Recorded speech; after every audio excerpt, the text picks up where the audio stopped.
Oi, gente, tudo bem com vocês? Sejam muito bem-vindos ao canal aqui da Arquétipo. Eu sou a Sara, afinal nós estamos no Sara Responde, e nesse vídeo eu vou responder aqui junto com vocês algumas perguntas sobre identidade visual, mais especificamente do processo de identidade visual, que vocês mandaram pra gente numa caixinha que a gente abriu lá no Insta. Então vamos pro vídeo.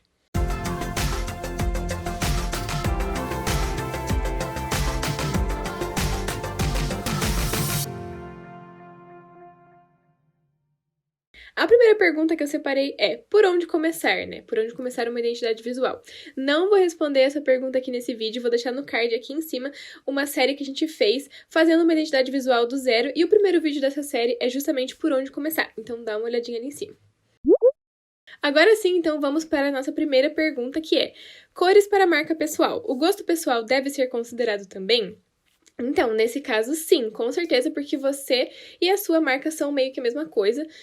Não que são a mesma coisa, mas uma grande parte de você está na sua marca pessoal. Então, o gosto pessoal deve ser levado em consideração, sim. Isso porque as pessoas têm que ter essa identificação com você, a sua personalidade tem que ser colocada ali, mas tente escolher também cores que você sabe assim que você não vai enjoar muito, pra manter uma constância ali nas redes sociais, enfim, aonde quer que você for se posicionar. Mas fora isso, sempre é importante levar em consideração algumas outras coisas. Então, por exemplo, o público-alvo seu é muito importante na hora de pensar nas cores. Quem são eles? São mulheres? São homens? São os dois? Do que eles gostam? Qual a faixa etária ali? Então, pensar na psicologia das cores para atingir essas pessoas é muito importante também. Além disso, o uso da estratégia também é muito importante. Então, analise outros perfis do seu nicho, da sua marca pessoal, o que eles estão utilizando, quais cores eles estão utilizando, elas funcionam, por que eles usam essas cores, e a partir dessa análise, você tem que pensar como que você pode se diferenciar. Não é legal você fazer mais do mesmo, você tem muitas daquelas cores no mercado, como você pode se diferenciar para dar um toque único? Então, tem essas coisas em mente para passar corretamente a imagem que você quer passar para o seu público. A segunda pergunta que a gente separou é: lançamento de coleção deve ter identidade visual diferente ou tem que seguir a identidade da empresa? A gente achou essa pergunta muito interessante e, assim, pode ter identidade visual diferente sim, e é até legal que tenha, porque as coleções, lógico que elas fazem parte da sua marca, mas elas não são a identidade visual da sua marca. Então, claro que você pode se diferenciar dependendo do intuito que você quer com aquela coleção. Então, não tem uma regra do que você pode ou não pode fazer, mas o importante é que a essência da sua marca seja conservada em todas as aplicações, em todos os momentos e em todas as coleções. Então, o tom de voz que você usa, não necessariamente todos os elementos visuais vão ser iguais, porque você quer dar essa diferenciada, mas a sua essência tem que estar ali, que as pessoas consigam perceber que é a sua marca e que não é a outra marca X, a marca Y, a marca Z. Tem que ter a sua essência ali. Então, por exemplo, é interessante carregar alguns elementos visuais da sua marca. Se você quiser trocar as cores, então mantenha as fontes, por exemplo. Se a sua marca é num estilo minimalista, você quer fazer uma coisa mais cheia, então tenta manter ali pelo menos uma das cores principais, uma das fontes principais, para você também não se dissociar completamente da sua marca. Então, resumindo, é legal fazer esse balanço de permanecer algumas coisas e mudar outras, para que as pessoas ainda consigam identificar a sua marca ali dentro. E pra gente conseguir visualizar isso um pouco melhor, a gente vai trazer um estudo de caso aqui para vocês, que é da papelaria Meg e Meg. O slogan da Meg Meg sempre foi papelaria fofa e criativa. E uma coisa que a gente percebe desde o início da marca são os tons suaves, as cores suaves e o tom de rosa como cor principal da marca. Isso você vê, assim, desde o início lá da página delas. E como elas também vendem planners, isso acaba guiando um pouco a identidade visual do perfil ao longo das coleções. Então, por exemplo, em 2019 elas lançaram uma série de planners, em 2020 outras, e agora em 2021 outras. E essas coleções são diferentes visualmente, e isso acaba guiando um pouco da estética do perfil nesses períodos, mas tem coisas que não vão mudar e vocês já vão ver. Então aqui, por exemplo, em 2019, o rosa tá sempre presente, esses tons suaves, como eu comentei, e inclui um azul bebê, que aparece bastante no feed nessa época, devido à coleção dos planners. Nesse momento ainda, elas não tinham passado pelo redesign, que elas passaram recentemente. Então, em 2020, que é a imagem que eu vou colocar aqui agora, elas fizeram esse rebranding, o reposicionamento da marca, esse ajuste realmente das cores, da identidade visual da marca para se adequar melhor aos propósitos delas e trouxe uma das cores novas principais da marca, que foi o amarelo, esse amarelo meio queimado. O verde escuro aparece também, novamente fazendo ligação com essa nova linha de planners para 2020, que norteou a estética do perfil durante todo esse ano, mas sempre mantendo as mesmas fontes e o rosa nunca saiu. E agora, em 2021, bem recentemente, elas lançaram uma nova coleção que se diferencia, assim, relativamente bastante das anteriores, mas ainda tem várias coisas em comum, como vocês vão ver. Essa nova coleção tem os tons ainda bem suaves, como sempre, o rosa permanece, mas elas trouxeram uns tons diferentes, que foram um tom de lilás e um tom de verde, que é um pouco diferente também do que elas usavam antes. Mas, como vocês veem, então, a fonte serifada, ela continua, o rosa, ele continua, então você ainda consegue olhar para essas fotos e dizer, elas são da Meg. E, além disso, elas mudaram um pouquinho os padrões, então xadrez, floral, etc. Mas eles sempre são, assim, delicados, tem uma vibe da Meg que você consegue perceber. Então, isso que é importante, conseguir manter essa essência, mesmo que as cores mudem um pouco, mesmo que você adicione uma fonte diferente para determinada coleção, o importante é manter essa coesão e alguns elementos iguais. Terceira pergunta é, qual parte vocês menos gostam? E assim, sendo bem sincera com vocês, a gente curte muito todo o processo, mas a gente sabe que tem umas coisinhas mais chatas.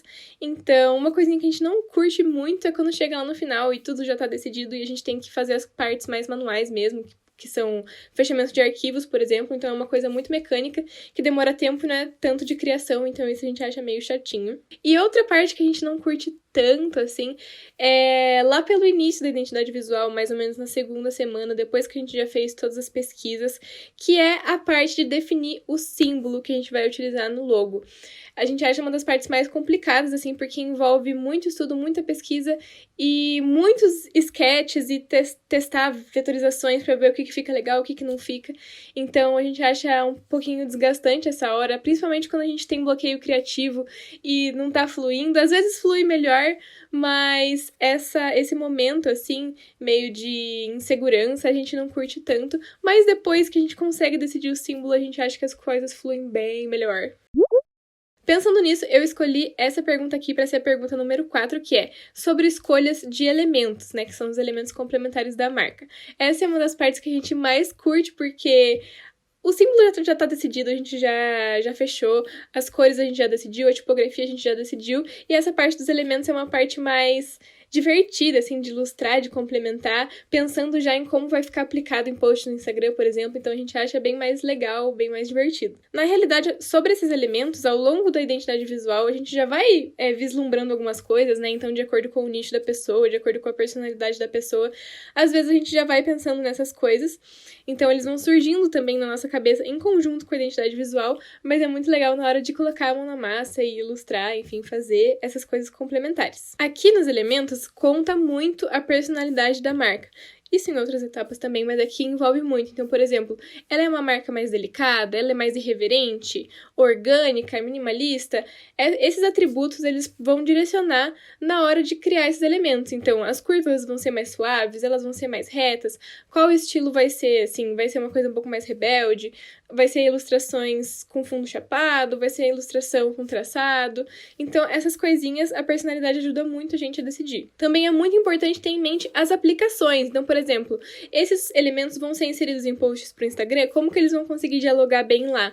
Quais texturas que vão ficar legais para determinado caso, né? Uma marca mais rústica ou uma marca mais clean? Quais texturas que vão dar para usar para dar mais dinâmica? Então, a gente vai recolhendo isso depois que a etapa preliminar da identidade visual já está decidida, que são os símbolos, as fontes e as cores. Então, a gente passa para explorar mais essas questões visuais do universo da marca. Então, esses elementos têm que ter super a ver com o universo da marca, com a essência dela. Então, aqui na Arquétipo, por exemplo, a gente utiliza um estilo ilustrado predominantemente.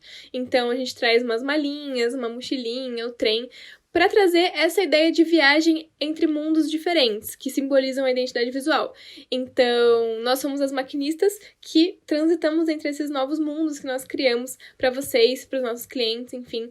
Então, fazendo essa brincadeira do storytelling ali da viagem, casado com os elementos visuais. Então, a gente produziu elementos todos dentro desse universo. A gente também faz uma brincadeira entre estilos mais vintage e mais modernos. Então, o estilo ilustrado, um pouco mais moderno, com texturas mais antigas, como, por exemplo, o papel craft, a ideia dos tickets, fazendo essa brincadeira que a arquétipo é uma referência, mas é também uma coisa contemporânea. Então, essa mistura a gente gosta bastante e ela também está visível nas nossas texturas, nos nossos elementos. Nós também temos alguns elementos extras que fazem referência ao nosso propósito, né? Então, a gente usa os brilhinhos em praticamente todos os posts, que revelam uma faceta mais cristã, assim como nuvens, fumacinhas, para dar também essa ideia do trem, da fumaça do trem que vai saindo.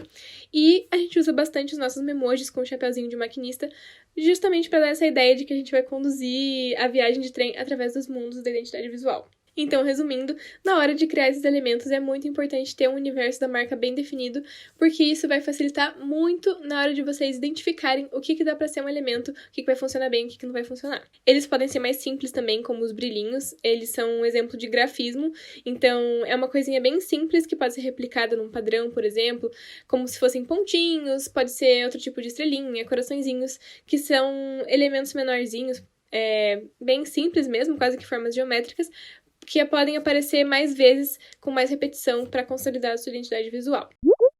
Para a pergunta número 5, nós selecionamos duas perguntas que são bem parecidas, que são: como definir os melhores ícones para minha marca? Baseio em quê? E também, qual o principal direcionamento na criação dos ícones? Então, nesse caso, a gente não tem certeza se essa pergunta foi direcionada para os ícones mesmo, que a gente conhece como ícones, ou se foi para o símbolo da logo. Mas a gente vai assumir que foi para os ícones mesmo, então, de representação, vamos falar deles nesse momento. Para você escolher os ícones, é interessante você pensar o que faz sentido dentro do universo da sua marca. Então, por que você precisaria usar esses ícones? Para simbolizar o quê? Dentro do seu nicho, quais coisas são as mais visíveis, assim, as que mais relacionam com ele? Quando você bate o olho, você consegue saber o que é. Então, por exemplo, na Cucafeto, que a gente fez uma identidade visual para as meninas, é uma marca de culinária. No momento elas fazem doces, mas elas também querem expandir para os salgados. Vou colocar os ícones aqui embaixo para vocês darem uma olhada. A gente pensou em ícones relacionados com o ramo da culinária, então tem vários elementos ali da cozinha mesmo, e tem vários elementos também bem específicos. Então, por exemplo, a cuca e o pão de mel, que são os principais produtos delas. A gente fez os ícones personalizados para dar essa carinha da marca mesmo, para elas poderem usar nos posts, nos destaques, etc. Além disso, os ícones podem ser utilizados em padrões para a marca, podem ser utilizados em embalagens, então tem várias aplicações.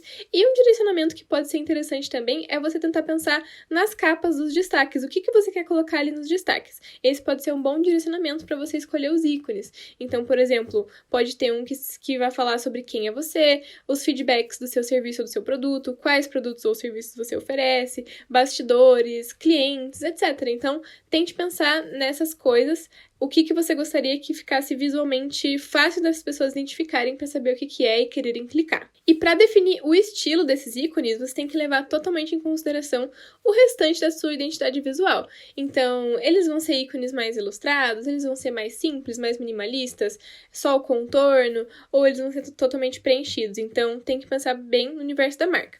O exemplo que a gente trouxe aqui é o do Marcelo Kimura. Ele traz esses ícones com essa ideia bem pixelada, assim, minimalista, que a aplicação é principalmente digital, então tem tudo a ver com a identidade visual dele, com a logo dele. E então elas foram pensadas para esse meio digital que ele está. Então, vocês veem que tem coração, tem o símbolo de salvar, que são para aplicações no Instagram. Então, tudo tem que ser pensado de acordo com o ideal para a sua situação específica. A pergunta número 6 é: como escolher as fontes para uma marca? Essa parte das fontes, das tipografias, é uma das mais importantes, até porque, às vezes, as logos elas são apenas tipográficas, então não tem nenhum outro elemento compondo. A logo é expressiva por si só, através da tipografia, porque a tipografia simboliza muito, ela tem muito significado por trás. Então, é super importante que o designer conheça todos os simbolismos, todos os significados, as épocas em que determinadas tipografias foram criadas, para entender o propósito que elas vão cumprir, os significados delas realmente. cada uma tem uma personalidade e uma aplicação melhor. Então, por exemplo, fontes com serifa, que são aquelas hastezinhas, elas têm uma determinada personalidade, as fontes sem serifa têm outra, e mesmo dentro dessas grandes categorias, tem várias outras subcategorias, que, por exemplo, serifadas humanistas, transicionais, etc. Eu não vou citar todas aqui, mas é muito importante o designer conhecer para conseguir fazer uma aplicação correta, uma aplicação de acordo com os propósitos da marca. Então, essa personalidade da fonte, da tipografia, tem que casar com a personalidade da sua marca. Então, por exemplo, é uma marca mais inocente, mais infantil, ela é mais feminina, ela é mais popular, ou ela é mais de luxo. Então, assim, todas essas coisas vão dando direcionamentos e vão tornando mais fácil a escolha da fonte para se adequar a um determinado contexto. Então, por exemplo, vocês veem por aí, por acaso, alguma marca infantil que tenha uma fonte super pontiaguda? Muito provavelmente não, e se tiver, tá usando errado, porque o infantil não evoca essa agressividade, ele evoca coisas mais macias, suaves, brincalhonas, então tem que ter esse casamento entre a personalidade da fonte e as estratégias, o público da sua marca. E a aplicação também é importante, então, por exemplo, a sua marca ela vai ter bastante presença nas redes sociais, ou ela é uma coisa um pouco mais tradicional, vai ser muito mais impressos, que daí, por exemplo, você pode escolher entre uma fonte principal sem serifa ou uma com serifa, mas esse é só um delineado geral, assim, porque, resumindo, você tem que conhecer muito bem sobre a personalidade dos tipos de tipos e também da personalidade da sua marca para você conseguir fazer bem esse casamento. Pergunta número 7 é: sempre que crio uma identidade visual, ela continua a mesma ou se recria em novas fases? Bom, depende do que a gente está falando. Então, se for de uma marca mesmo, não é interessante ficar mudando toda hora. A identidade visual não pode ficar mudando, porque justamente a identidade visual foi feita para ser repetida, replicada e ficar na cabeça das pessoas. Então, como que você vai conseguir ser uma marca memorável se todo mês você fica trocando suas cores, por exemplo? Se a Coca-Cola trocasse as cores todo mês, como que você ia ficar com a imagem dela na cabeça com fundo vermelho? Não tem como. Então, sempre tem que utilizar essa repetição. Essa é a ideia da identidade visual. O que pode acontecer também é o caso de diferentes coleções, como a gente já abordou aqui, que podem ter pequenas variações, mas a identidade visual da marca como um todo se mantém sempre a mesma. E também, assim, em alguns casos é lógico que vai precisar de um redesign. Às vezes a identidade visual de uma marca durou por muito tempo e chegou um ponto que a empresa não tá mais se identificando com aquele design, com até o posicionamento próprio. Então, nesses casos pode ocorrer um rebranding, um redesign, que aí vai mudar tudo, mas são em longos períodos. Então, a ideia é permanecer por bastante tempo até que precise realmente fazer uma mudança, para que você realmente consiga manter a sua identidade visual na cabeça das pessoas, não pode ficar trocando. Mas, no caso de marcas pessoais e de páginas, então, por exemplo, quem mandou essa pergunta pra gente é dono de um Instagram, que é uma página exclusivamente do Instagram, e é uma página pessoal. Então, assim, nesse caso, o gosto pessoal interfere e as suas fases totalmente vão interferir no visual do seu Instagram também. Então, não tem problema nenhum mudar. Se você não está mais se identificando com alguma coisa, você pode mudar sim, mas também não é ideal que seja toda hora. Então, quando você for fazer uma mudança, pensa bem nela, anuncia para o seu público, envolve o seu público nessa mudança, para que todo mundo que te acompanha esteja por dentro dessa mudança interna sua, dessa mudança de fase, e te acompanhe ao longo dos processos. Mas, então, tem que ter esse cuidado também na hora de anunciar, enfim, para que você consiga manter essa consistência visual na cabeça das pessoas. Pergunta número 8 vai ser a última pergunta, porque tem a ver com a parte final da identidade visual, que é o fechamento de arquivos. Então, é a seguinte: quais arquivos vocês entregam para o cliente? A gente entrega absolutamente tudo que a gente tiver produzido, né? Em diferentes formatos, dependendo da coisa em questão. Então, por exemplo, a gente entrega os logotipos, todas as versões dele, as versões principais, as secundárias, tudo que a gente tiver produzido, a gente envia em vários formatos diferentes. A gente também envia ícones da marca, ilustrações, padrões e todos os materiais extras que a pessoa tiver pedido, como, por exemplo, cartão de visitas físico, cartão de visitas digital, papel timbrado, etc. O manual da marca a gente também sempre entrega, que é um guia de identidade visual, como que você vai aplicar depois para você mandar para outros designers, para gráficas, etc.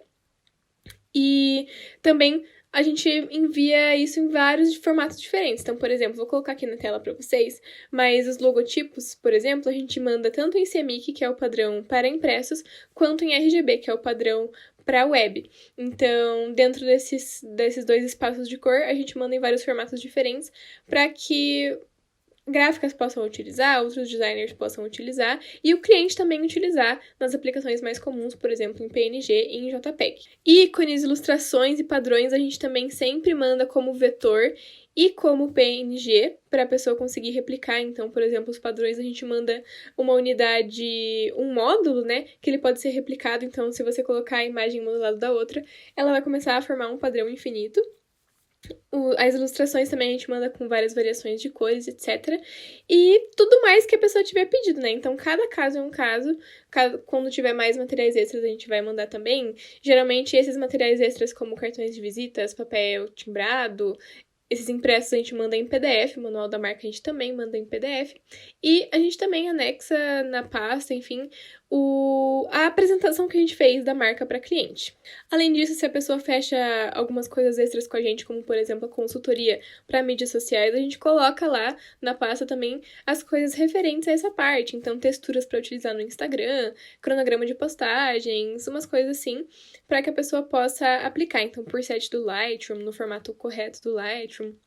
Enfim, cada caso é um caso. Às vezes vai ter mais grafismos, às vezes vai ter mais texturas, outros materiais extras. Então, vocês vão se adequando e mandando nos formatos mais adequados para cada caso.